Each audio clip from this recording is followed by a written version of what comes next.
পদ্মা নদীর রাজশাহী অংশ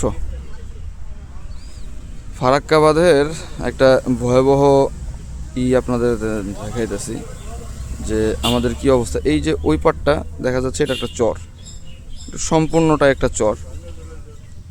আবার এইখানে এইখানে একটা চর, অর্থাৎ একটা নদী, এত বড় একটা নদীর যে কি বেহাল দশা হইতে পারে একটা কারণে, বাঁধের কারণে, সেটা আসলে বলা বলা মুশকিল।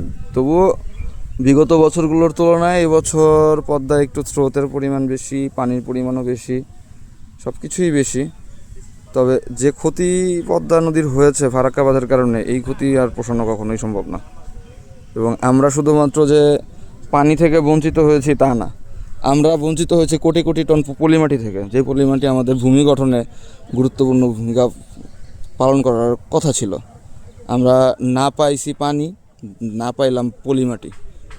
আমাদের আসলে শক্ত পররাষ্ট্রনীতির অভাবে আমরা নিজেরাই একটা বড় ধরনের ক্ষতির সম্মুখীন হলাম এই পদ্মা নদীর কারণে। আর অন্যদিকে ব্রহ্মপুত্রের কথাটা না হয় না নাই বললাম, টিপাইমুখী বাঁধ, আর এখন আবার চায়না সেখানে বাঁধ করতেছে। ব্রহ্মপুত্র থেকেও আমরা মূলত এই ভূমি গঠনের যে ব্যাপারটা, ব্রহ্মপুত্র আর পদ্মা থেকে যে কোটি কোটি টন পলিমাটি, এই পলিমাটি আমাদের হচ্ছে আমাদের ভূমি গঠনে অনেক বড় ধরনের ভূমিকা পালন করত।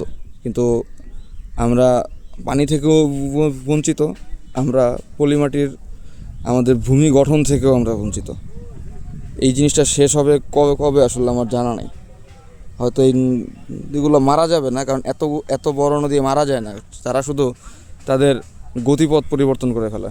এবং এই গতিপথ পরিবর্তন একটা ভয়াবহ